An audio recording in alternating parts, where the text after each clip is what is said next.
been ridiculous. Oh, good, we're recording. Okay, 6:02.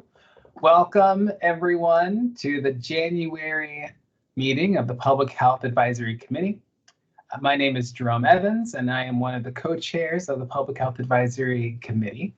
I believe the other co-chair position is still vacant, but will be filled soon.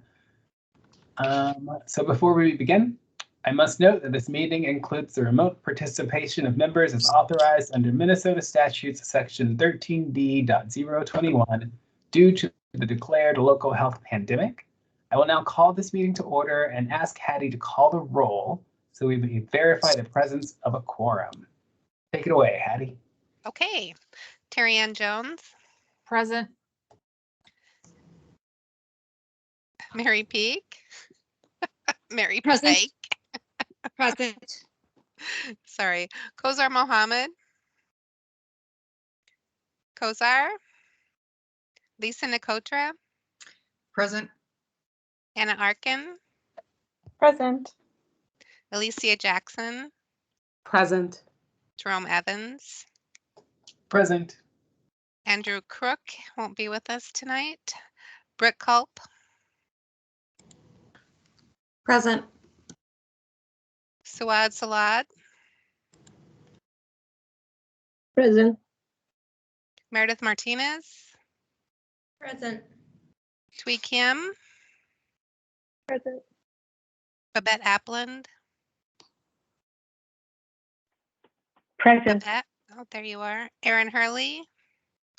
Present. And Julie Punjabi. Present. See you. Okay, we have 13, so we have our quorum. Nice. Our next order of business is to approve the agenda. Longtime committee members will know that we typically approve the minutes from last month's meeting, or in this case, November's meeting, the last meeting, and the agenda at the same time. And this month, it sounds like there was a snafu of some kind with the minutes, so we are just going to move forward with approving the agenda.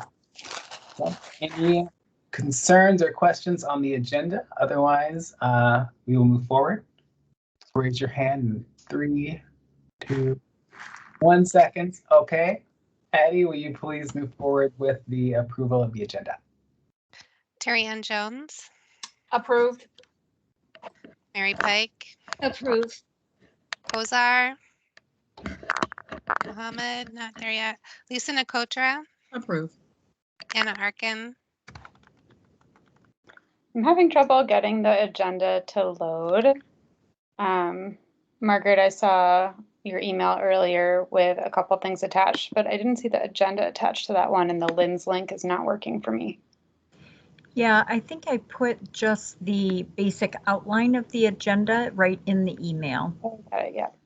Okay, approve, yes. Alicia Jackson. Approved. Jerome Evans. Approved. Brooke Culp.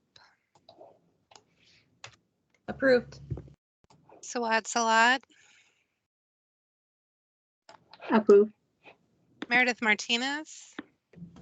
Approved. Twee Kim. Approve. Babette Apland. Approve. Erin Hurley. Approve. And Julie Punjabi. Approved. Okay, it's all approved. Wonderful. And thank you, Hattie. You're welcome. Lovely scene. And thank you, Margaret, for copying the text of the agenda into that email, because I was having trouble opening the LIMS link as well. So I really appreciate that. Also making reference to how long we have been meeting virtually. Margaret and I were talking earlier this month about how it's a lot more difficult for us to get to know each other when we are working together in this virtual environment. And we've got some new members here. So we thought it might be nice to do a round of introductions, as well as ask members to answer one question that should not be a stumper, but we do hope it will help us get to know each other just a little bit more. That question is, what is on the horizon that you are looking forward to? So it's an optimistic question. Dig deep, find that optimism. I know you got it in there. And we're going to go through ward by ward, seat by seat, and just ask you to introduce yourself and to let us know what it is on the horizon that you are looking forward to. And we're going to do it starting with ward number 1. Okay, Terry Ann, that's you. So I'm still just a little bit longer so that you are able to think of what you're looking forward to. I'm ready. Should I start? Yeah, go for it, Terry Ann. So I ripped out a plot of my yard. Oh, I'm Terry Ann Jones, by the way. I'm in Ward 1, Northeast Minneapolis. And last fall, I actually had one free weekend, and I ripped out a plot of my yard that nothing grows anyway. I'm going to plant a pollinator garden in it. However, this winter, I've also noticed all the rabbits who are constantly there. So I'm doing some research on rabbit-friendly, shade-loving pollinators, which is a lot of criteria. But surprisingly, there are plants. So I am plotting and scheming what I'm going to plant. And that is what is keeping me going as I sit in my basement office. Oh, that's really wonderful. I'm looking forward to spring too. Okay, we've got a number of vacant seats. So Ward 2 is currently vacant. Mary Pike, Ward 3, you're next. And then Kozar Mohammed from Ward 6 will be after Mary. Go for it, Mary. Hi, I'm Mary Pike, representing Ward 3, which is parts of Ward 3 are on both sides of the Mississippi River near downtown Minneapolis. And I am so looking forward to being able to gather with friends and family. We used to have a huge Christmas family gathering, and we haven't done that for the last 2 Christmases. And we use public transportation a lot just because it's so convenient for us. And sometimes I'll see the light rail go by and I'll have these little pangs of, oh, I used to be able to do that, to just hop on that freely and go to the U, and just little things like that. Yeah. You'll be on that train again, Mary. I believe in you. Good. Thank you. I think so too. So next we'll have Kozar Muhammad from Ward 6 and then Lisa Nukotra. Oh, I stumbled over your name, Lisa. Sorry about that. From Ward 7.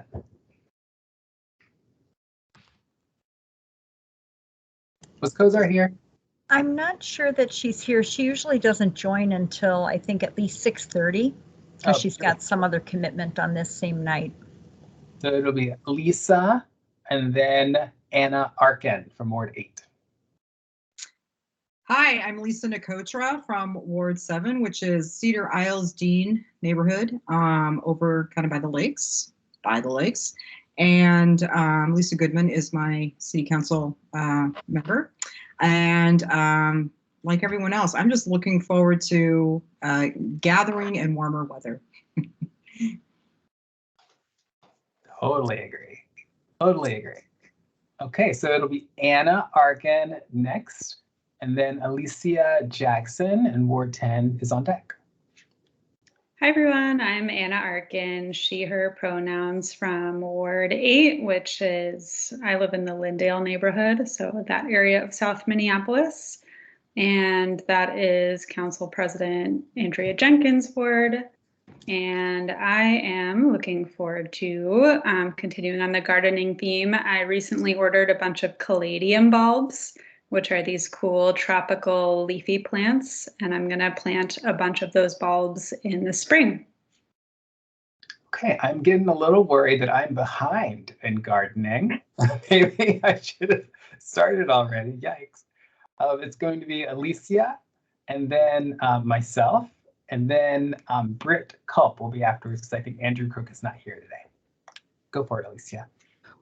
All right, good evening, everyone. My name is Alicia Jackson. I'm in Ward 10. Aisha, one of the newly members elected to my ward just in the past fall.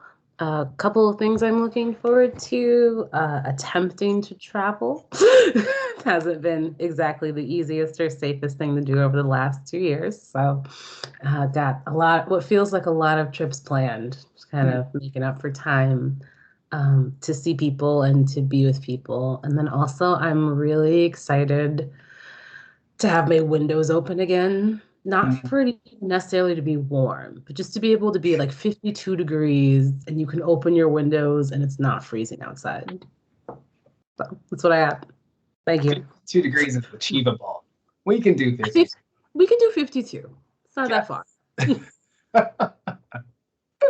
So I'm next, and then Britt, and then oh, I'm gonna mess up your names. I'm gonna have you pronounce for me. S-U-A-D, Swad. Oh, I got it first try. Nice, nice. So you will be after Britt. What I'm looking forward to is a bit more immediate. We are getting our bathroom renovated. And so, you know, I grew up in Atlanta, and on a Zillow listing, if it says 2 bathrooms, that means there are 2 bathrooms, like 4 walls and a ceiling and everything. Here in these older homes in Ward 12, the deep south of Minneapolis, deep southeast, I'm finding it means 1 bathroom on the 2nd floor and then 1 bathroom just like in the basement, you know? So our non-basement bathroom is being renovated, and so I'm really looking forward to having that work being completed. Hopefully, well before spring. That would be great for me. Britt, you're up next. That's me. Hi, I'm Britt Culp. I am Mayor Fry's appointee to the PHAC. I feel like is this our 3rd year, Jerome, in PHAC? I don't know. Everything kind of mushes together during a pandemic. I'm having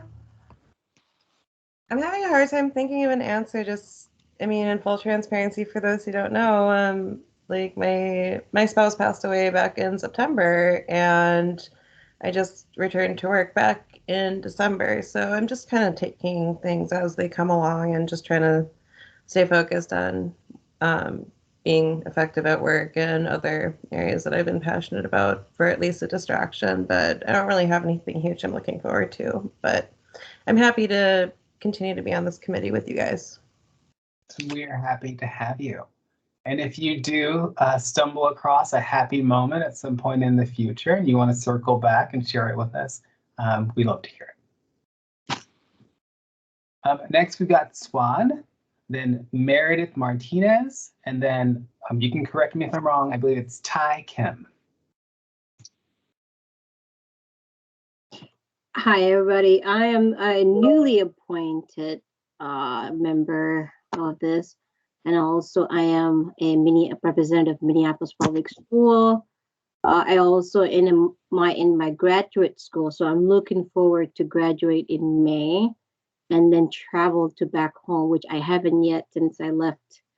What was it? Since 1991. So I'm really looking forward to 2 huge things in my life. So. Fantastic. More travels. Okay. We've got Meredith. And then, okay, you didn't correct me, so I don't know. I'm gonna go with Ty, but that could change. And then Babette. All right, good evening. I'm Meredith Martinez. I work at Hennepin County Public Health. And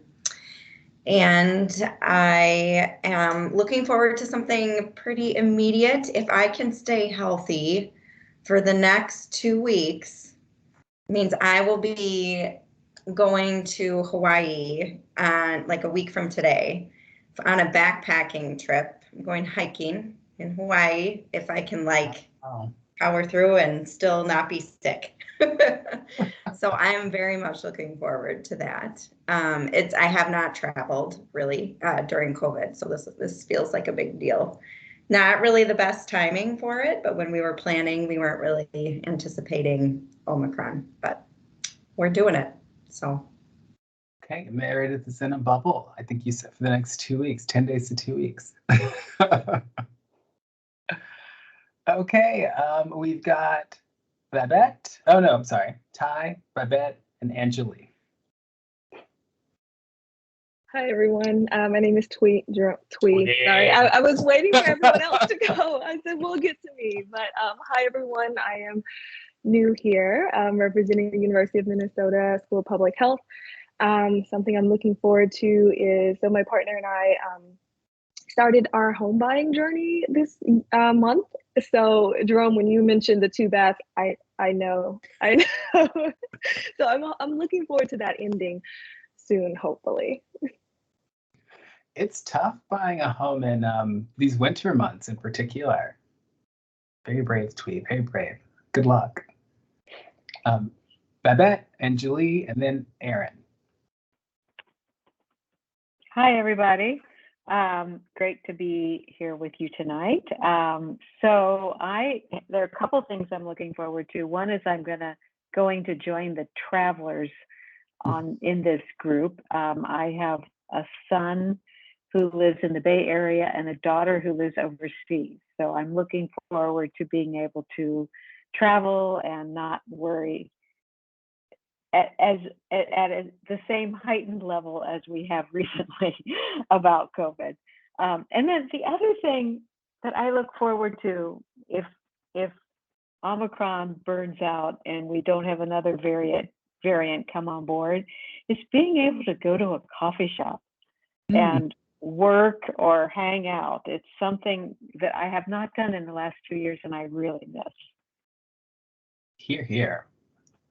Same. Okay, Anjali, Aaron, and then Margaret, you can help me fill in who we haven't missed. How about Margaret? First start. Hello, my name is Anjali. What I'm looking forward to this year is my husband and I, our wedding got canceled in 2020. In 2020, we were finally able to have our wedding at the end of 2021, and our honeymoon also got delayed. But we're going to take that honeymoon to the best of our ability this year. We're planning to take a bike trip across the south of France, all things considered. So hopefully we're able to stay safe and healthy and keep others safe and healthy as well, and make that trip happen. So that's something I'm really looking forward to this year. Yeah, a few other things here and there, but that's the main thing. That is amazing. Jealous. I'm jealous of everyone who's traveling. I'm like, wait a minute, I need to talk to my husband. And then Aaron Hurley, and then Margaret. And would you like Hattie next or Noya next? Or after Okay, I'll call him. Aaron, Margaret, Hattie. All right, so I'm Aaron Hurley. I am an at-large member, and what I am looking forward to is continued warmer weather and longer days. It felt pretty cold today. I also have a landscaping project, pulling out some evergreens and planting a different species there, probably a continuation of the bushes. But yeah, looking forward to doing it. So hope we get some more warmer weather soon. Well, I think I read that this was the coldest day of the year so far. So we were all right to be shivering today. But hopefully it's the coldest day of the year, period. And it's only uphill from here. We'll see. Margaret?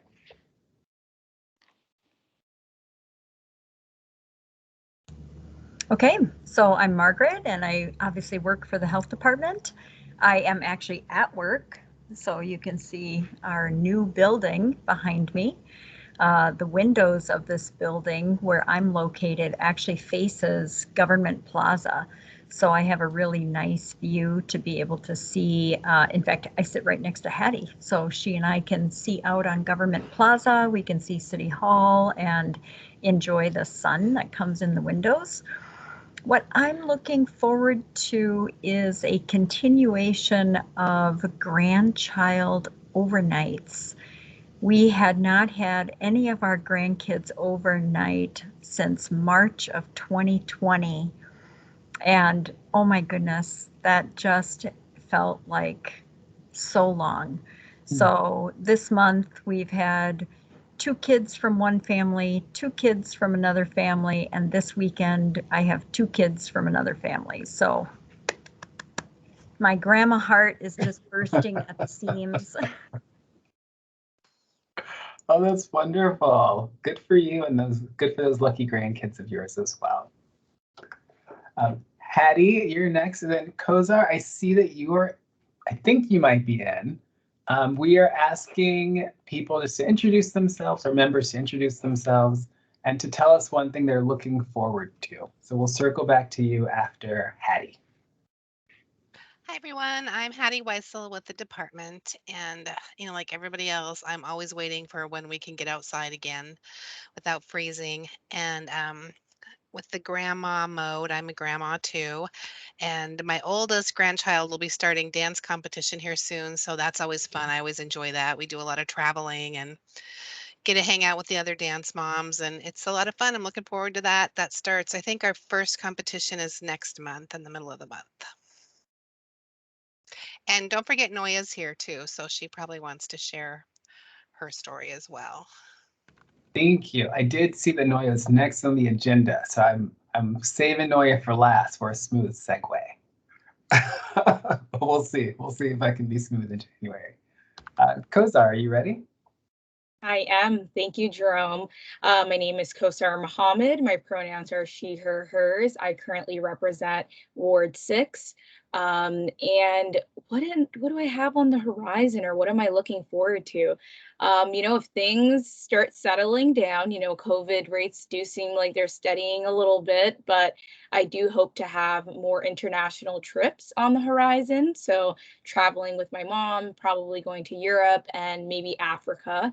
But we'll see. I recently went to Mexico during December, and that was really great. It was a nice wrap up to 2021. It was my first international trip since 2019. So really have the travel bug now. So just really looking forward to getting out of here soon and going somewhere warm. Lovely. I've never been to Africa, but I've always wanted to go. It's on the list. Okay, is there anyone aside from Noya who's in the meeting that hasn't gotten to share? Going once, going twice. All right, Noya, you are up. All right, thank you, Noya Woodrich. I'm with the health department, and I was looking at my calendar yesterday, planning out some things, and I realized that my vacation to Mexico is a mere 2.5 weeks away. And I'm like, oh, amazing. I can plow through 2.5 more weeks of this. And then I get my 8-day vacation to Mexico. So that's what I'm looking forward to. Rightly so. Good for you. Well deserved. I did not expect to be so envious through this exercise. But I will have to do something about my FOMO, for sure. That's fear of missing out, for anyone who's unfamiliar with the phrase. Noya, you are also next on the agenda for the Deputy Commissioner's report, and I'm seeing a number of bulleted items there. So members, if you have questions for Noya or comments during the discussion or during the report, please just raise your hand so you can chime in. All right. Thank you, Jerome. Oh, I'm in my vehicle and I'm having some connection issues. I think I've got it figured out though. So there is a long list of things here. I will cover them, but not try to take too much of your time tonight. So the first item is the next normal.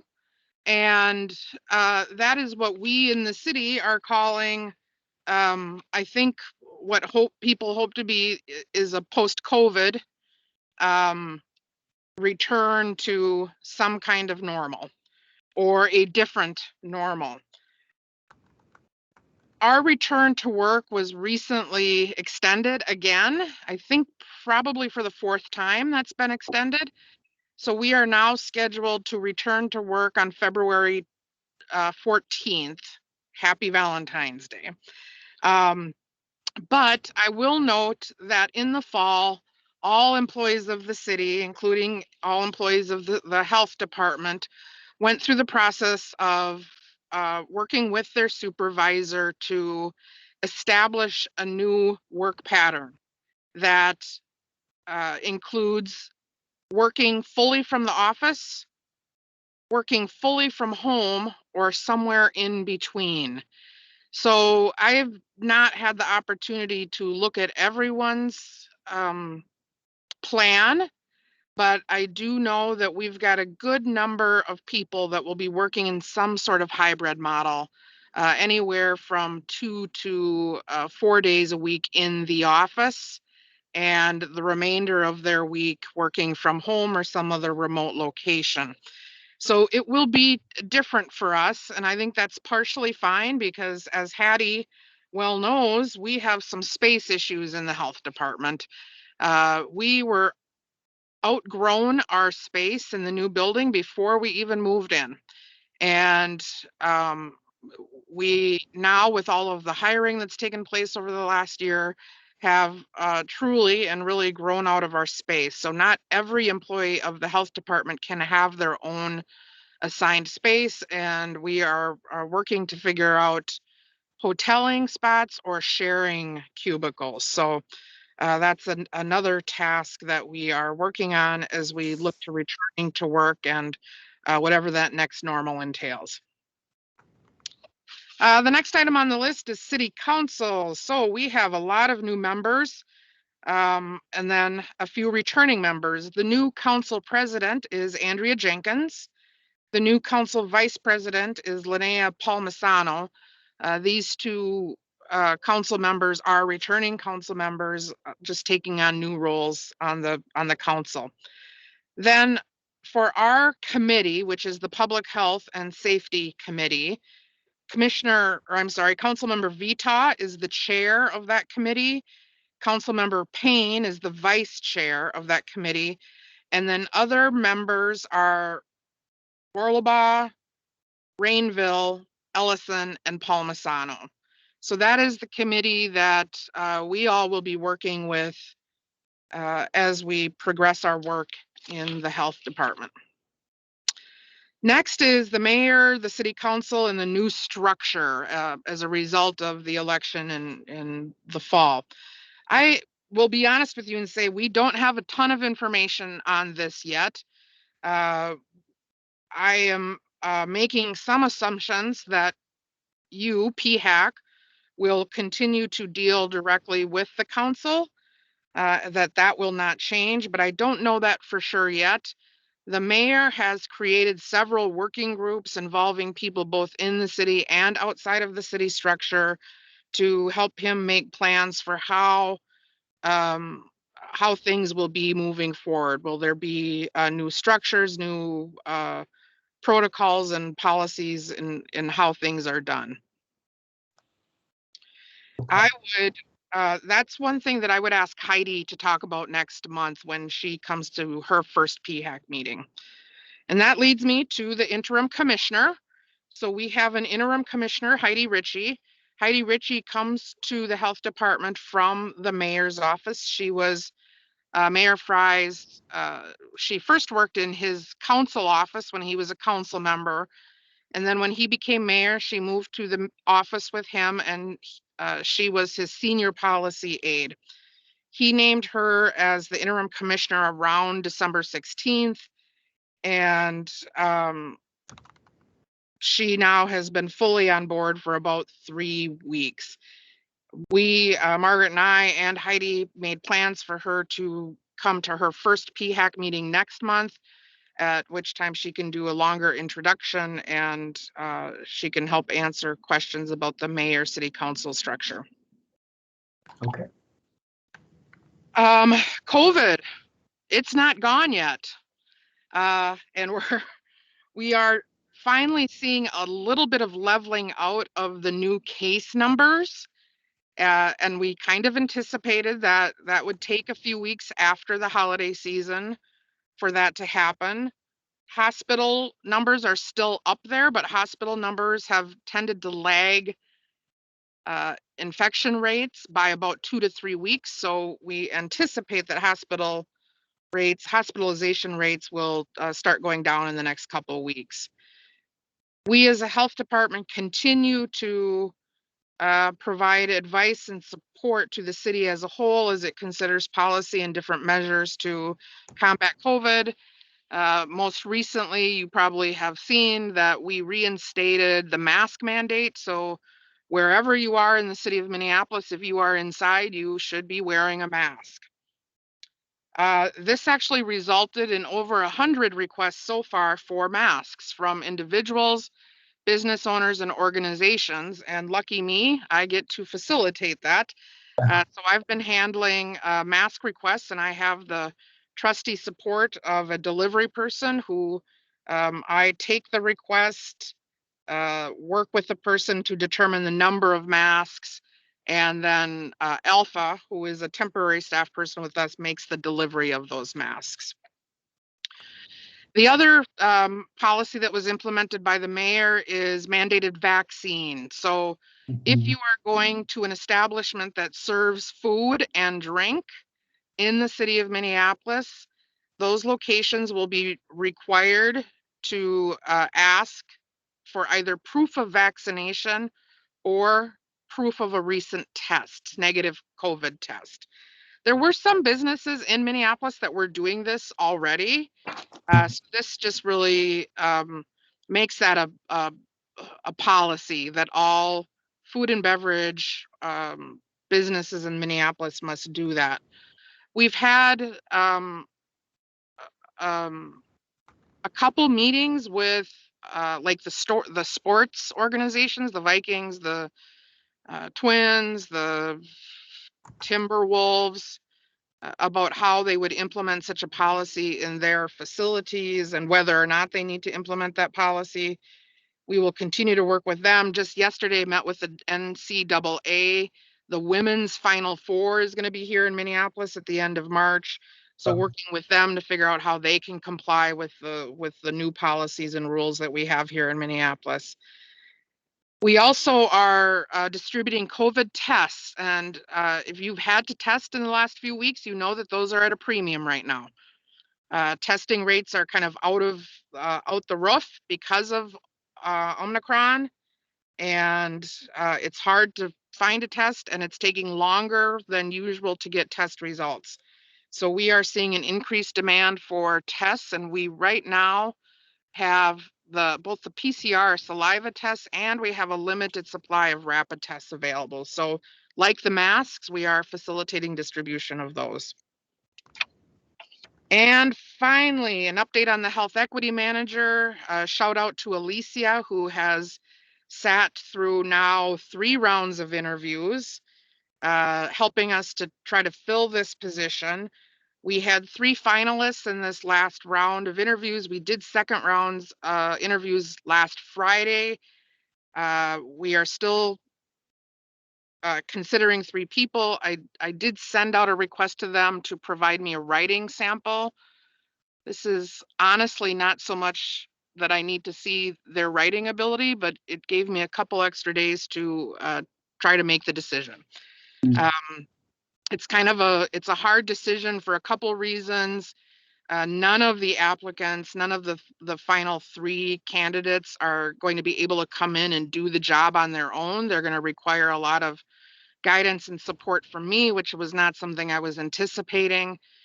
So it's really about deciding who might require the least from me in terms of time, and who will most quickly be able to move towards a little bit more independence in doing their job.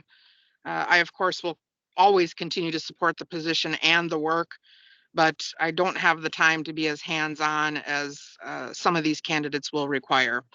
So I will say we do have 3 candidates. Any of the 3 of them will be able to do the job. It's just a matter of spending a little time sitting in the decision, and I have committed to make a decision by the end of the week, however, so we can get moving with this. I hope that I will be able to get someone started shortly after I return from vacation, so towards the end of February. And I think those were all of the items on the list that folks wanted to hear about. Yeah. I cannot see raised hands, so if anybody has a question or something, maybe Jerome, you could let me know if there's a raised hand. Yeah, no hands were raised as you were going through those bullet points. And we'll just give members a few more seconds to speak now if they have questions. I know there was a lot of excellent, frankly, information presented. But sometimes the sheer abundance of good information can render people speechless. Okay, not seeing any hands. Thank you very much, Noya. I'm so happy you're going to get that wonderful vacation. Just a couple of weeks, and you'll be there. All right, thank you all very much. Thank you. Okay, the next item on our agenda is just kind of, let's say, place setting for the rest of the year. As I mentioned before, we've got new members here, and so not everyone knows how the committee functions.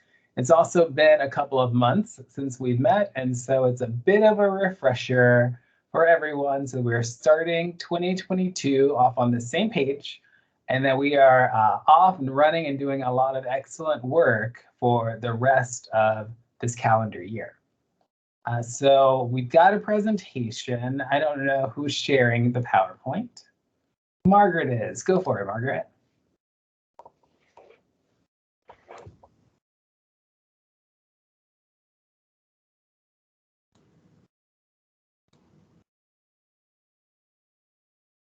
And can you see that? Sure can. Oh, fantastic. Oh, yeah, go ahead. Question. This is something we talked about before. Were we supposed to take a break ahead of this presentation, or are we just going to end early after the presentation? What do you think? I think we're going to end up ending early. Okay, if you all just bear with us, we will in future meetings work breaks into the schedule. But for this one, because we don't have a presentation and because it's not a presentation from an outside body, this one's not going to take long. We are going to work straight through and then end early. Thank you, Margaret. Sorry for interrupting you. Yeah, no worries. I could talk really slow and just try to stretch it out as long as possible. How's that? Just watched everyone's cameras go off. Exactly. All right. As Jerome indicated, last year, early in the year, we sort of did a level setting PowerPoint as well. I don't even think we had a PowerPoint. I think we just did a level setting, how does the committee function conversation. And this year, we thought with new members on board, with the fact that although we've spent a whole year together, we also have been trying to develop, that sense of community amongst team members, amongst committee members. And so thought this would be a good way to just refresh everyone's memory, maybe provide some new information to those who didn't get a chance to hear that meeting last year, and then definitely new information for our new members. So I'm going to begin just by kind of talking a little bit about the committee membership. Definitely you all have seen that we have 20 members that sit on this committee. 13 of them represent each ward. Then there is one representative from the mayor's office. There are 3 members at large that are actually interviewed, and an applicant is recommended by the committee itself. And then that information is sent forward to the city council for those members at large to be appointed to the committee. The purpose behind the members at large is that they may fill a cultural gap that we have on the committee. They may fill a language gap. They may fill an educational gap. They may fill an experience gap. You know, the committee itself sort of looks at the different applicants, and we talk a little bit about the strengths that that candidate can bring, and we also take into consideration what the gaps are that are current on the committee. We always have 3 representative members, and those are from the University of Minnesota School of Public Health, the Minneapolis Public Schools, and Hennepin County Public Health. So those representative members choose the replacement typically. So if one person is going off, then the applicant is encouraged to move forward. Most recently, we had 2 people interested in the University of Minnesota School of Public Health seat. So we did interviews, and that is how Twee came to join our committee, is through that appointment. Every member is appointed to a 2-year term, sort of regardless of when you actually start on the committee. And that is a clerical administrative decision by the city clerk's office. So even if you started your term like 1 year into somebody else's 2-year term because they resigned and you're a new member, your information will automatically be applied to a 2-year term, and you can serve up to 3 consecutive terms. So last November, for people who were current on the committee at that point, you know, we had Craig Hedberg went off because he had already served 3 consecutive terms. KJ Starr was another person who went off because she had served 3 consecutive terms. Members must work or live in the city of Minneapolis, and ward members must live or work in the ward to which they apply. These are just some pictures of the folks who have served on the committee or are serving on the committee. They have filled many different roles. So Akeisha wanted to be a part of the city's effort to increase diversity on and participation in the boards and commissions. I was able to snap a picture of Jerome and Gretchen at Gretchen's retirement. In the lower right-hand corner, Sarah Jane Keaveney was the Hennepin County rep for a number of years, and in the middle is Tycia, who worked with state legislators on lead recommendations. And in the lower left-hand corner there is Joseph DeSenclos, who was being interviewed for by Cultural Radio Show to, again, increase recruitment and information sharing about serving on a board or commission. So there are many different ways that people get involved in being a member of this committee, and just because you are, you may also get your picture taken. The role of the Public Health Advisory Committee is threefold. We advise the City Council. Oh, the lights went off. I'm standing too still. We review proposed priorities of the Health Department, and we consider complaints, concerns, and views that are expressed by residents regarding public health in Minneapolis. All of those roles can take different functions. Sometimes it means that we're receiving presentations from the health department itself. Sometimes it means that the City Council is providing us with direction. Sometimes it is that a citizen can come forward and express concerns, whether it's through a ward representative or through the mayor's office, or by attending one of our meetings, because every meeting is open to the public. I would just jump in on this slide in particular, because this was what informed the question to Noya about how the committee is going to function after the November election that kind of reforms city structure a little bit.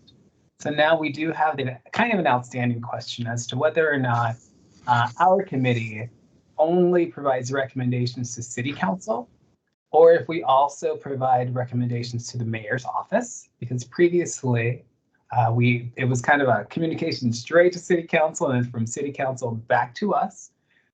We may or may not also be taking direction from the mayor's office now, whereas we did not before.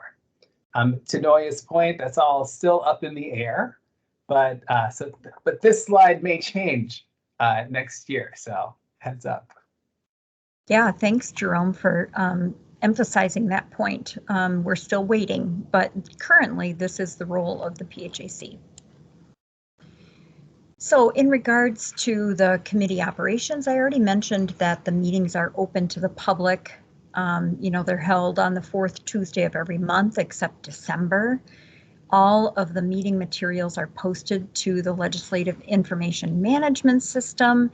And again, that is to allow any member of the public to be able to participate fully, just as a committee member would. The meetings are run by committee membership or leadership, and the meetings can alternate between kind of full committee and working subcommittee meetings. These two pictures, I was really happy to be able to put them in because this is, of course, pre-pandemic when we were meeting in City Hall, room 132, right off of the train line. And we were receiving a presentation from the Neighborhood and Community Relations. At that point, she was the assistant director, and talking about community engagement, principles of community engagement, ways to increase community engagement. And as you can see around the outside of the room, we actually had quite a crowd of public participation. We have good relationships with several schools that send their nursing students to see public health in action. And that was always such a delight and a way for us to really feel connected to community, connected to the next generation that would become public health workers, connected to people that are going to be working in the very same spaces that we're discussing. So I loved being able to add those pictures in. And someday, I think we'll return to in-person meetings, but in our new building, which has a beautiful conference room. These are some of the key ways that the committee has both learned and then done work around in, just a variety of different ways. We have supported, like several city and departmental initiatives that promote all of these, important areas: healthy environments, healthy people, healthy housing. We responded to council direction. So there, as I previously mentioned, there are a couple of different ways that the PHAC work can be directed, and that might be because the council has decided that the Public Health Advisory Committee has a role to play in studying a particular issue, developing a set of recommendations, and then coming back to City Council with that. PHAC members have supported, or as a committee have supported, policy changes through letters of support. They have done public testimony at public hearings on a number of different topics. Some of those include staple food ordinance, supporting the paid sick and safe time, restricting youth access to tobacco products and flavored tobacco, among other things. Two of the biggest contributions I think that the PHAC has made in the last 5 or 6 years is the one around healthy housing, which was the PHAC decided to start studying housing because of a particular presentation that we'd received from someone at the University of Minnesota. And that presenter really identified a number of issues around housing, Yeah, and the PHAC kind of took it up as a charge to say, gosh, there's really something here for us to look at. And in the midst of that learning, really discovered that the gap was even within the city. There was no community voice to influence housing development, where it was occurring, what the needs were. And so the PHAC put forward a proposal for creating a housing advisory committee like the Public Health Advisory Committee, but focused solely on housing and housing needs. And that was introduced to the City Council and then supported. So it has become one of the 52 boards and commissions for the city. The other big one that I sent that information out to new members last year was studying the effects of lead poisoning. It didn't make it onto this slide, so I do need to update this slide for that reason. Trying to develop a plan to eliminate lead poisoning in Minneapolis children. And so those guidelines were presented to the council after a couple of years of study, working with the health department, understanding the gaps and the needs, reaching out to other cities that had done similar types of initiatives to reduce lead poisoning. And that was also then supported by the City Council. They provided a staff direction to Lisa Smestad, a manager of the Lead and Healthy Home Work Unit in the Health Department, to develop a plan. And a lot of the work that the PHAC had done in developing the guidelines were really the bone structure of the plan that they came up with. So funding then was provided by the City Council for the Health Department to hire a shared position between the housing inspector group and the Lead and Healthy Homes group. So there's one person that is reaching into both of those departments, as well as working on federal grants that were received to help support this work.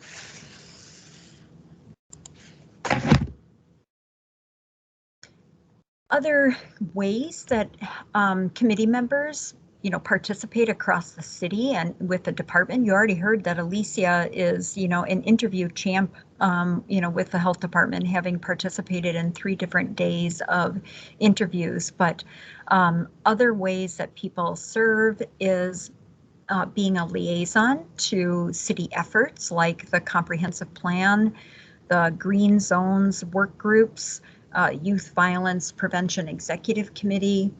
And so they remain on the PHAC, they go to these other meetings, and then they come back and can report out on what they have learned in those particular groups. We've had folks that have reviewed applications for committee vacancies, participated in the interviews. Typically, a couple of members participate in new member orientation. Because we haven't been able to do that in person, this PowerPoint serves as at least part of that to provide that foundational information about the committee. We've also had committee members participate in our strategic planning sessions, the review committee for the Public Health Hero Awards, and then attending measles outbreak listening sessions at various locations when there was a measles outbreak, specifically within the Somali community. And then once upon a time, we actually, PHAC itself recruited a University of Minnesota master's student to do a project on breastfeeding in cultural communities for her master's project. And fun fact, that student that was working for the PHAC several years ago is now a manager, got hired on last fall to be the manager in the department for the Healthy Living initiatives. So that's a lot of information about what the committee has done, what committee members have done, and I'm going to turn it over to Jerome so that he can talk a little bit more about our subcommittees. Yeah, and BT dubs on that last point, Margaret. I would love just to meet with you or talk in our next session about the process of getting a master's student to study a topic. That could be really interesting given the 3 different subcommittees that we have, who each probably have something that's worthy of study. So that could be really cool. Yeah. Okay. Great idea. Thank you. Thank you very much. Last year, we spent a lot of time talking subcommittees and not as much time as we would have liked working in our subcommittees. This year, the goal is to reverse that, to spend far more time working in our subcommittees and maybe even only having this session and maybe a separate orientation for new members once they're appointed. And then that's it. It's full work ahead as far as I'm concerned. Now, this is where we are right now. You know, when I read the speech at the beginning of the meeting that says I am co-chair, I am not dictator of the Public Health Advisory Committee. If we go through these and you don't like them, that's fine. Your work is for the most part self-directed. So long as you are working, you are fulfilling your obligation. But these are the subjects that we as a committee, when surveyed, said that we were interested in. And now we are grouped to do work and pursue great policy outcomes or recommendations to city council or to the mayor or items of study for master's students, what have you. Our 3 areas of focus are racism as a public health crisis, food, drink, and medicine, and environment and mental health. Now, I'm going to say, based on feedback that we received last year, those are the 3 areas of focus. Those are not the 3 subcommittee names. You feel free to rename your subcommittee if meeting together you feel like there's a better name for you. Okay, next slide, please. Addressing the racism as a public health crisis subcommittee. It was created as a response to the city of Minneapolis's declaration that racism is a public health crisis.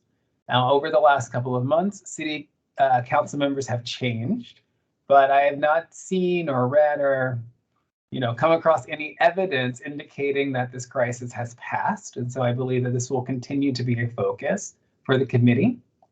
And just as a reminder, the first subcommittee working group, I believe it was the first one, maybe it was the second one, resulted in an email being sent to then Director or then Commissioner of the Public Health Department, Gretchen Musicant. A reply was sent to that email, but I don't believe that the subcommittee was able to meet again to parse through that reply and to see if there were any recommendations that could be pulled out of that letter. But Gretchen's a pro and she knows what she's doing, and so it would not surprise me if there is guidance in that letter for the subcommittee. Next slide, please. Food, drink, and medicine. The subcommittee was formed to consider these following issues, but I believe this is the subcommittee I sat in on.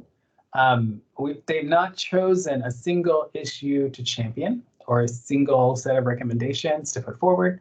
But in general, items like access to food and water quality, intentional and unintentional drug use, vaccination concerns, loneliness, access to dentistry, access to healthcare services aside from dentistry, items that would fall into that list. If you are passionate about something similar to those items, then I would encourage you to meet with that group and to put your thoughts forward.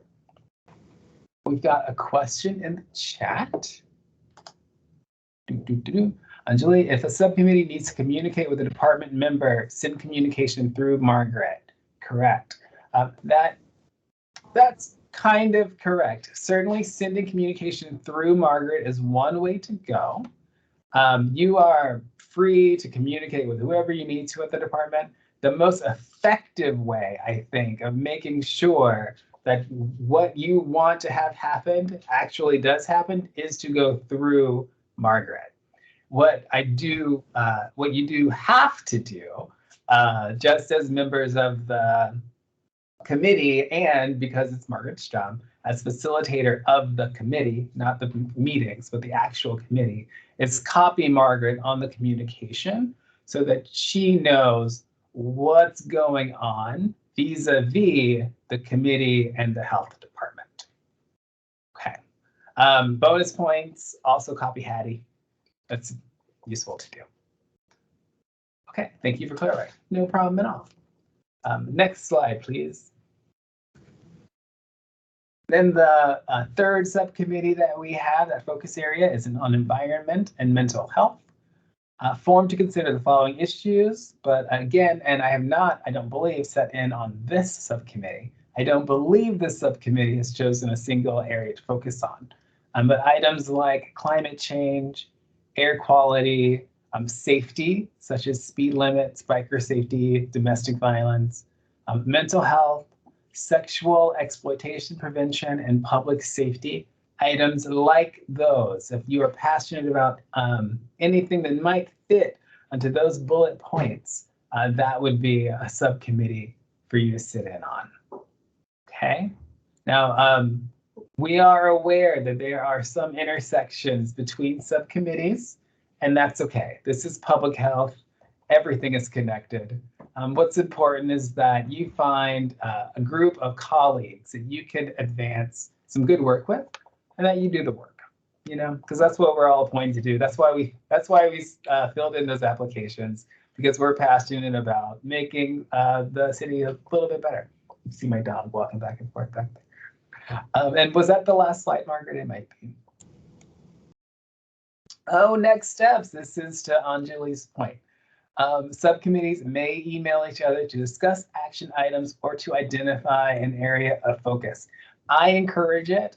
I know we all get 1 billion emails a day, and I think 1,000,000,001 is reasonable, but you don't have to.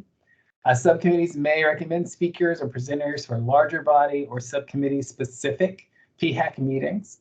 Now, we have not in the past had subcommittee specific meetings, but they are a possibility. But given the makeup, I suspect that we'd all just show up, if we had a really good speaker for a subcommittee meeting. And you should CC Margaret on email correspondence, because it's really, really helpful to have one person who knows what everyone's doing. And like I just mentioned, I get 1,000,000 emails, and I can't always hold them all up here. So here's a question in the chat from Britt. I'm wondering if we should shake a couple of things up with the last 2 subcommittees now, due to how interconnected substance use, I apologize, is with mental health. Well, you're always welcome to make suggestions. And that kind of goes into how the committee is going to conduct its work going forward. So from the position of someone who's looking at the makeup of these subcommittees and how they work, the Racism as a Public Health Crisis Subcommittee is the largest committee, and it seems pretty focused because it's literally focused around or formed around one core issue. And so I do not want to distract that large subcommittee from its work with another survey or, what committees are going to work together and what are not going to work together. And so what I anticipate doing is next month being a working meeting, the month after that being a presentation meeting or a presentation/working meeting, the month after that being a working meeting. And when I say working meeting, I mean a subcommittee meeting. And so, Brett, next month I can sit in on your subcommittee, and we can see if it makes sense to shake things up. But the Racism as a Public Health Crisis Committee should meet as normal next month. And given that we have those new members as well for it, there will be some shaking up happening anyway, because those new members will bring their own interests that Right. might And not be I definitely wasn't suggesting shaking anything up with Racism as a Public Health Crisis Committee, because that is like a very focused and very important committee. That's why I said the final two subcommittees that both have really long names, like Well, food not and only medicine that, and the other one. I feel like one of the subcommittees only had 2 people, and one of those people was Craig, for instance. And so now moving into the actual subcommittee meetings, we'll be able to take a look and say, oh, okay, this is working, this is not working. What do we need to do to make sure the committee is functioning in a healthy way? Yeah. Great question. And it was not on the slide, so it was good. Is there another slide? I don't believe so. Oh, more, there is. Committee members should know that their time and expertise are of immense value to the city of Minneapolis. That is very true. I was very caffeinated when I wrote that, and I still agree with it now. Your work is very important. Your work matters. Your time is important. And I feel as though it's another job of the co-chair to make sure that we're getting as much out of you as we possibly can in the limited amount of time that we have together. So please request resources when you need it. Please email co-chairs and Margaret for guidance. For example, what you can do, what you can't do. You had a crazy idea and you don't know how to move it forward. Really an expert in getting crazy ideas moved forward through city bureaucracy. So definitely email me for those. You can also email the entire committee for guidance. No one is ever going to tell you to not click reply all. Reply all, I wouldn't say is encouraged, but it's allowed. We do want to talk to each other. We do want to work together. And you should correspond regularly with your council member as appropriate to your ward seat or the ward in which you live. This is especially true for those committee members who now have different council members than the ones who appointed them. Get to know them. I would say I maybe do too much. I was in a meeting with the Ward 11 council person this weekend, and I said, hey, we need to make sure you get someone appointed. And they are generally like, oh yeah, I do need to do that. But they've got so much going on that a brief message introducing yourself would be very helpful. And then Margaret can send all the nudging emails about getting appointments. Okay, I'm not going to guess if there's another slide again. I should probably jump in here because it was one thing that I forgot to mention is that really is a part of my job, is to make sure that the membership is managed. And that's both in terms of making sure that a posting gets put out onto the city's website through the city clerk's office. It's also to make sure that applications are routed to the council members, that they're making a decision in a timely fashion. And then it's also my job to make sure that the request for council action gets put forward so that a member can be appointed. I've already been in contact with all of those council members that have an opening on their seat. I kind of intentionally waited a couple weeks into January before I sent that email because I knew that they were coming in and were going to be extremely busy those first couple of weeks between orientations, between an organizing meeting that they held on January 10th to figure out who's going to be the council president, who's the vice president, you know, how are the committees going to be set up, who's going to be on which committees. And I thought, I'm not even going to bother sending them an email until they've had that meeting because I didn't want them to be distracted, you know, from what was really important city work. So I've sent emails to the 5 council members. I've heard back from 3 of them, very much appreciating information. I sent them an abbreviated version of this PowerPoint that you are just looking at. and to give them a sense of who's the Public Health Advisory Committee, who are the members, what have they done, and that's kind of important level setting with them, since they are going to be part of the body that is not only going to hear our recommendations, but also make decisions, for the city. I guess the other thing that I would add is that I did send everyone kind of a template that you could use in reaching out to your city council member. So if you did not get that, please let me know. It came through with an attachment. It came through as a group email. So for some of the new folks, it may have gotten stuck in your spam or your junk folder, but it did have a roster of the new city council members. Anytime that you email the city council member, you should also email their aide.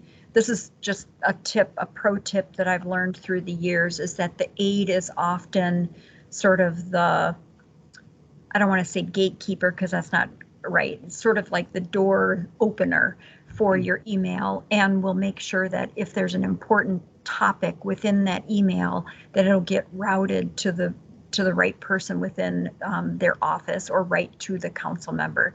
So I usually put the council member in the to, and I put their aide's name in the CC.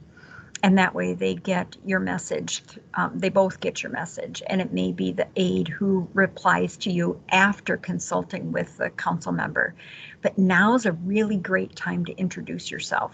So if you want to resurrect that email from me and just use it as a template, certainly put your own spin on it and be able to introduce yourself to your council member. I think that's really, really helpful. Agreed. Okay, oh, Erin is typing.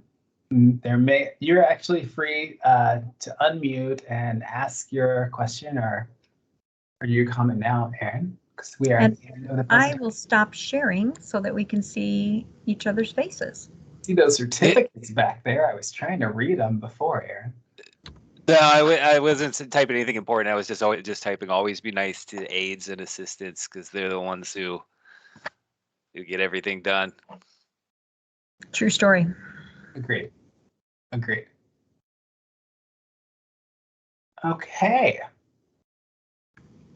I'm not seeing any questions. I know I'm pretty sure you're gonna get from me the vibe that, oh wow, Jerome is really trying to get us to work this year. That's true. We have another election coming up in November of 2023. So we're going to spend— How dare you, Jerome? How dare you? We're going to spend all this time trying to educate our council members, our very busy council members, and then they could change again. So we got to get as much good policy making done as we can before they flip the board again. But I believe in us. We're good people. In between all our travels, guys. I think it would be fun to be able to kind of just do a once around again, to be able to just say, out of that presentation, what was like one word or one idea that really just piqued your interest? Will keep you coming back to the meeting. Was there an idea or a word about that presentation that you would like to share? Okay, we'll do it like we did before, but in the interest of making sure everyone gets out early, we'll also combine it with our final agenda item, which is committee announcements and updates. So a word on the presentation or any announcements or updates that you may have. Seems fair. And so it's Terry Ann, then Mary, then Kozar. Terry Ann, a word, please. Busy. There's just so much. They all sound like all of that stuff is so important, right? So I feel like, yeah, I agree. We should really try to get something done this year. Not that, I mean, just this last 2 years have been so weird with, the way we're all working, but like this is now becoming the new normal. So like not that I want it to last, but like, let's just actually do something, get something done this year. What was the second prompt? If you have any announcements or updates, you don't have to. No, that's my announcement and update. I'm ready to work. I like that vibe, Terry Ann. I like that vibe. Mary, Kozar, then Lisa.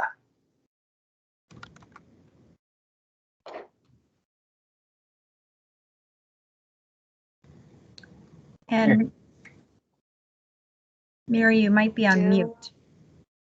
There you go. I am sorry. I think I am unmuted now.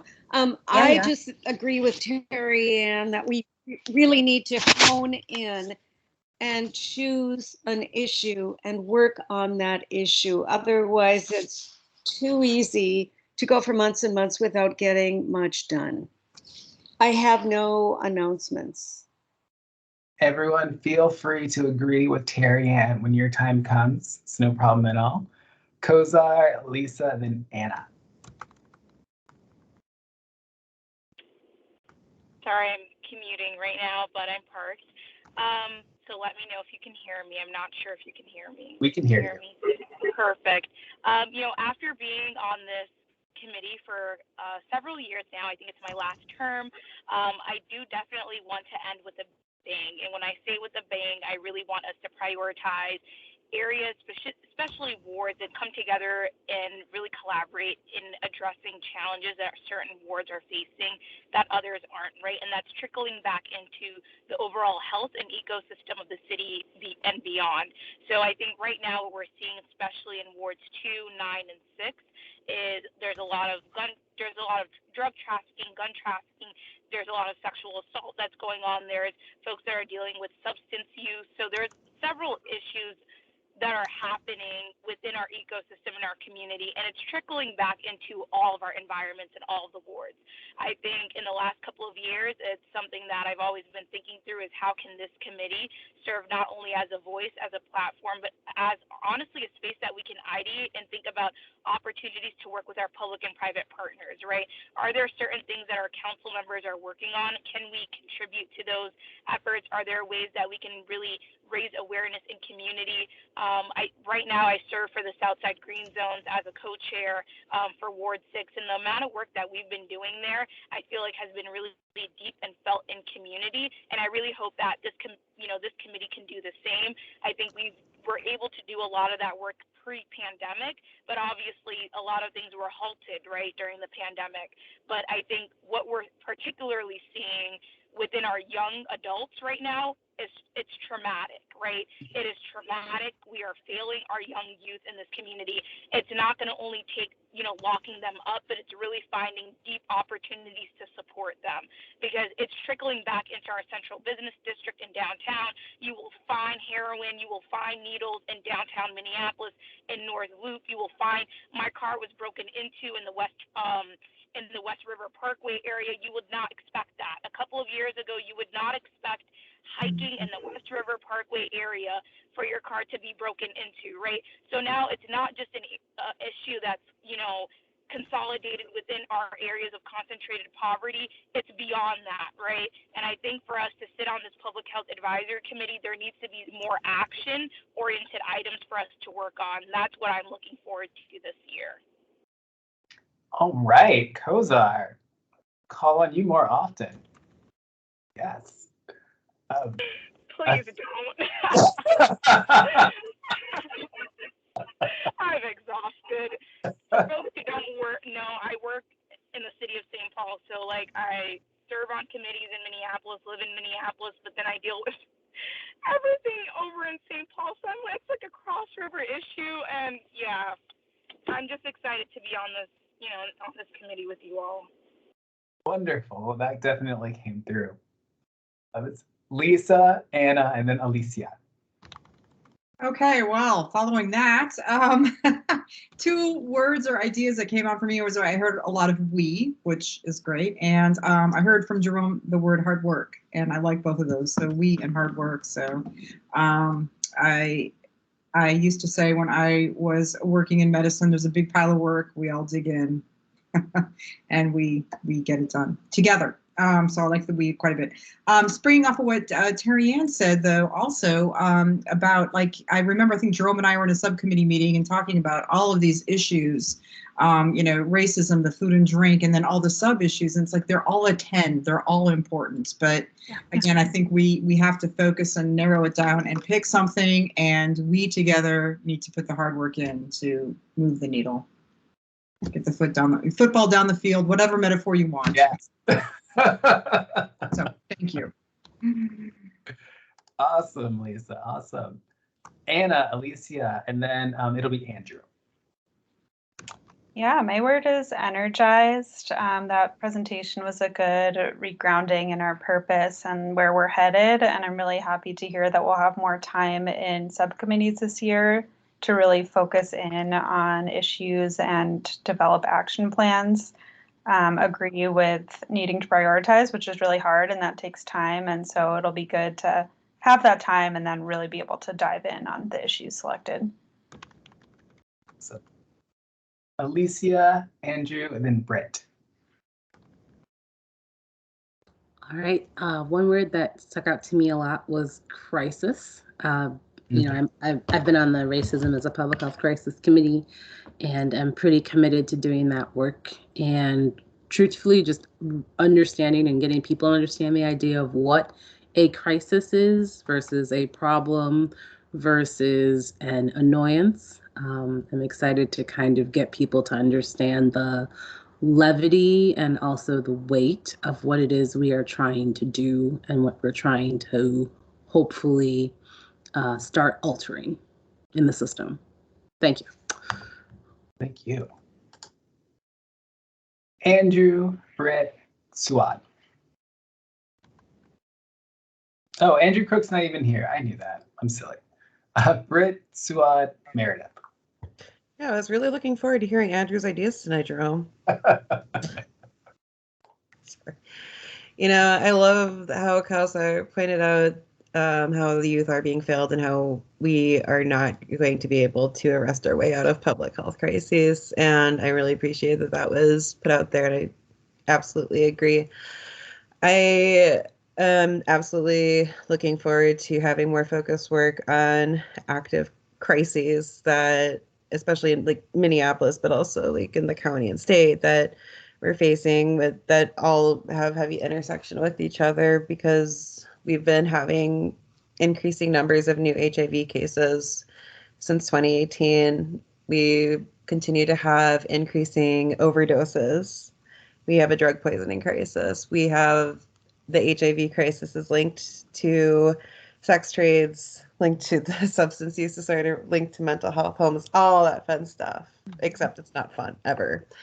And then for next meeting, Margaret suggested I kind of put this out there.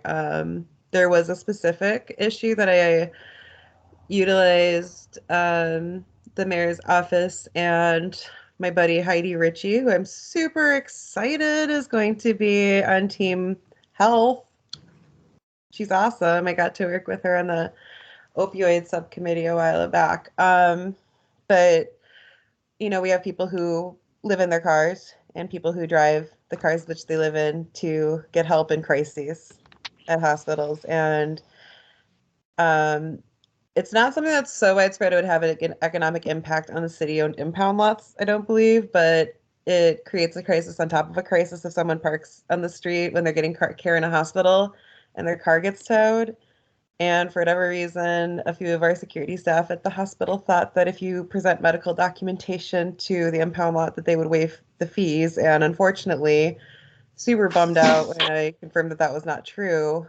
But it got me thinking, why can't it be a thing? So I emailed Robin Warloba the other day, or at the beginning of the term, and I said, I know that you're going to take a while to get back to me. I know you're getting settled in. But she did reply to me this week, and she is interested in looking at policy around this issue, and I don't foresee too much of a pushback on it because it just kind of makes sense. But hopefully we'll be able to meet sometime next month, and then I can bring more of that information to the table and see what we as a committee can do to get more of our council members to support it. Just the last thing anybody needs when they're attending to a loved one in a crisis for their mental or medical issues, or if we drive ourselves there and in the flurry of everything, it's just like we park on the street in a metered spot versus going into a ramp and whatever wonky parking rules are in effect, coming out to see that the car with all of our legal documentation that we sleep in was towed and we can't afford to get it out. Certainly, there's going to be more to come there. I'm interested in having that conversation with you next month. Thank you. Yeah, I totally almost tried to last minute slide it into this agenda, but I'm like, oh, I know I'm not going to be allowed. Margaret would not have that. But it's okay, because hopefully Robin and I will be able to have further conversation next month, and I'll have more details that I can bring up. Yes. Okay, Swad, Meredith, Twee.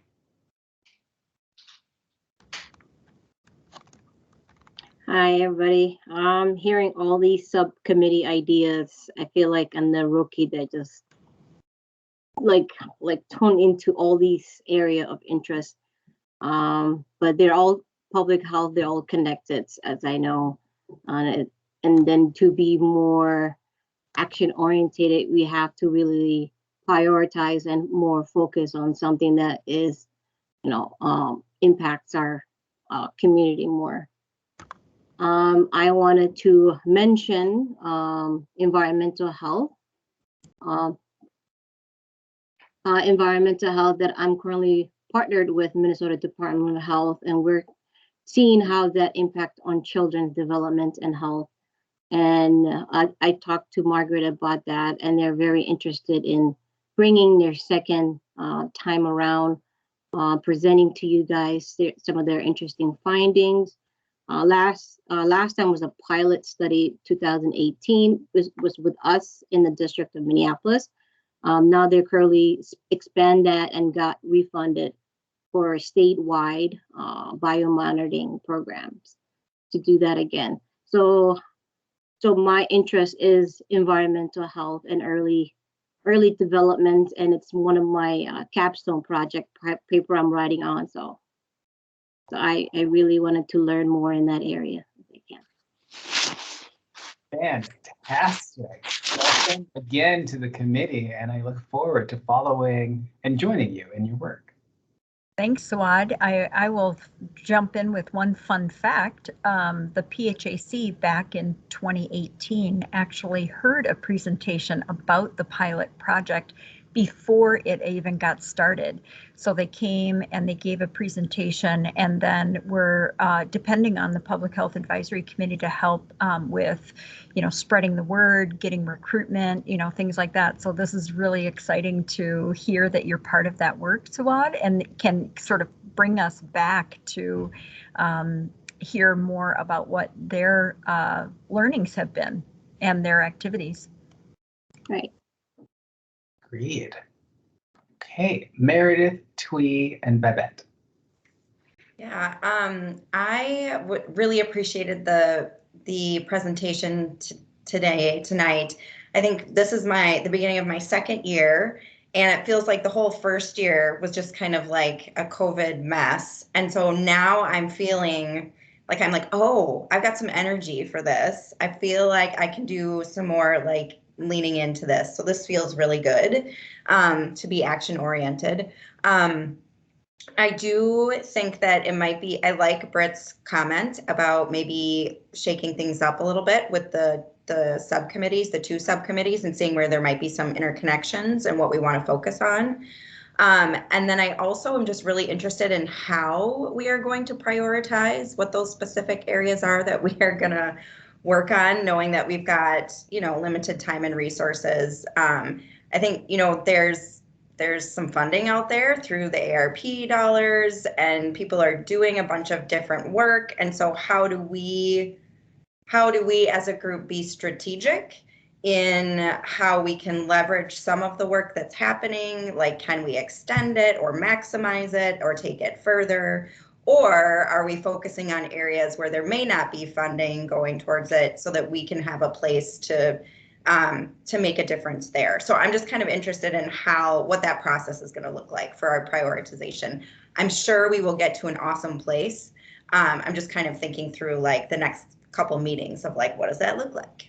So that's good long-term strategic thinking. That's certainly welcome. Certainly welcome, because we want to put forth recommendations that are supported by money. And so totally behind those thoughts, Meredith. Twee, Babette, and then Anjali. So a word describing how I feel about this meeting: very motivated. Sorry, that was 2 words. I'm so looking forward to working with you all, especially in these working meetings, to get things done, to translate, public health priorities into policy and action. So that's really exciting for me. As I was listening to the description of the subcommittees, I was like, okay, I should be on that one. And then the next description would come up and I'm like, oh, that one. And then so it just kept going. But I know I have a decision to make. So Margaret, I'll email you about the subcommittee that I would like to be on. But I feel like, if there's only like 2 people in this one subcommittee and Craig was one of them, I feel like that probably should be the one that I join. I'm guessing it's the food, drink, and medicine one. Probably. I'll consider it. But yeah, I'm just really excited to be here and to hear you all and to learn from you all as well. Wonderful. Welcome. We look forward to seeing what we all get done together. It's Babette, Anjali, and then Aaron.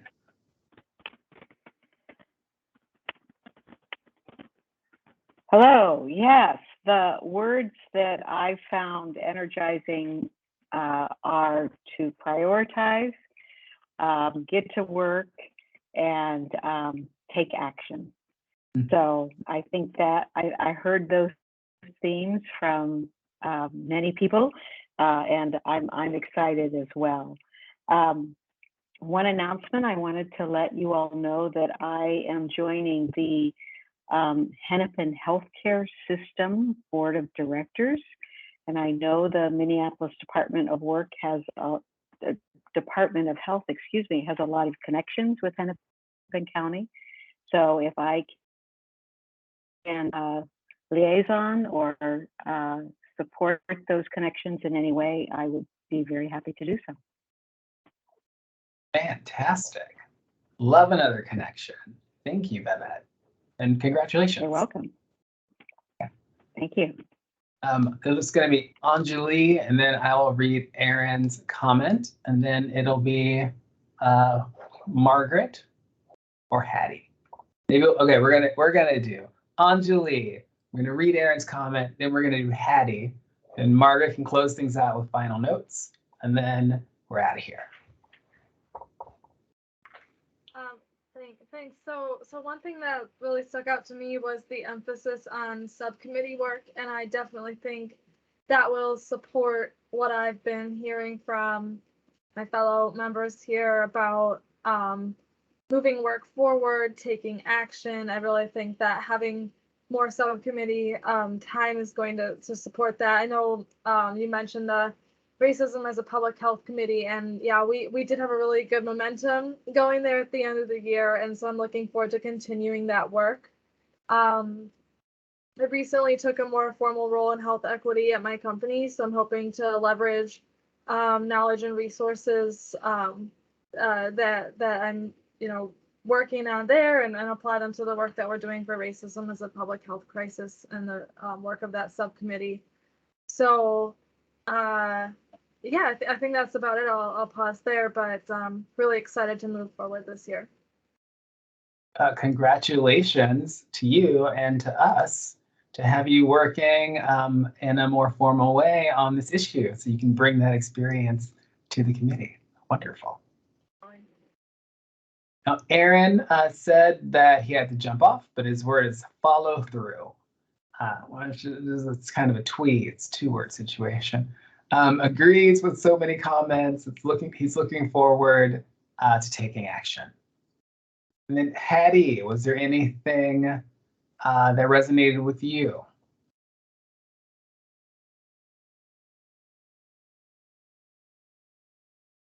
Hattie, you could be muted. I don't know.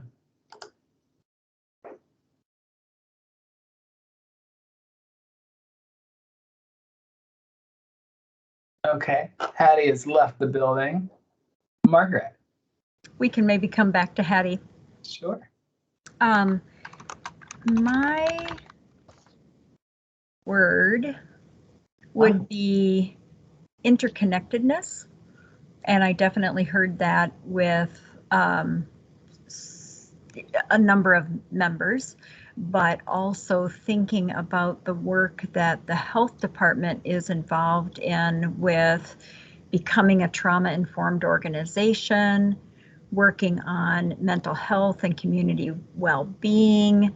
Obviously, NOYA is deeply involved in the opioid, substance use, and homeless responses. So like many of you, those things, if you plot them all out, have many different places where they are connected. And I really appreciate the desire to look at that deeply, that interconnection deeply, and to see what one or two things can we work on that touch maybe all of those, or make a significant impact. So I applaud all of you in sharing your thoughts and really appreciate it. Then we can go back to Hattie. Oh, Hattie, did you make it back?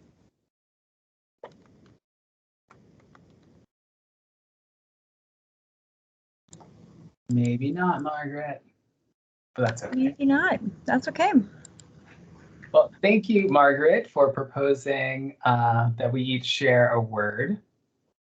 Nicely done. That was very inspiring. I would say we are on the same wavelength.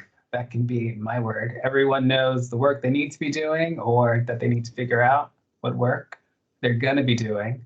But we're all on the same wavelength, and I really appreciate that. Okay, any final thoughts before you go and enjoy your cold, cold evening? Seeing none. Happy travels to those who are traveling. Enjoy your bubble, Meredith. I haven't been anywhere, like nowhere for like 2 weeks. I'm like, don't anyone come to my house, nothing. Like I have to stay healthy. That's how I spend my weekends now because I finally get fit tested for an N95 tomorrow because addiction med's been on kind of the lower of the priority list for a while, which we've been totally fine with. But now we have had way more confirmed cases of patients lying to our door screeners and coming into our clinics as known COVID positives. Oh, no good. Yeah. So thankfully I had a friend who donated some KF94, so I've been using those more frequently in my patient interactions, but we are finally getting fit tested for N95s tomorrow, and that'll be exciting to feel a little bit safer when I go onto the floors and into clinics and all that. So, but yeah, I haven't seen my family or anything because my parents are in their 70s, and I'm just like, you know what? I don't want to if I have to get COVID, I don't want to not get it at work because at least I want to be able to take workman's comp if I do, maybe. And I don't want them to try to pin this on me and any sort of accusation of a social life. Mm-mm. No, for sure not. I am in full hermit mode. Okay, you hermits. That's a compliment. And I'm only a hermit when I'm not at the hospital. We are adjourned. Yeah, and Thank just you, a everyone. Feel free reminder. to stay in chat if you want to. Just a reminder, what was that, Margaret? Yeah, next month our meeting is on February 22nd, so it will be 02 of 22 of 2022. Are you gonna make us t-shirts for that and mail them to us so we can all match? I wish. I'll have to think about that. It might be in the city budget. Right. Maybe some American Rescue Plan. Big eye roll on that one. Big eye roll. I'm joking. All right, y'all. Take care. Have a good night. We will Thanks. see you Bye, tomorrow. everyone. Thanks, Good night. everyone. Bye-bye. Thanks so much for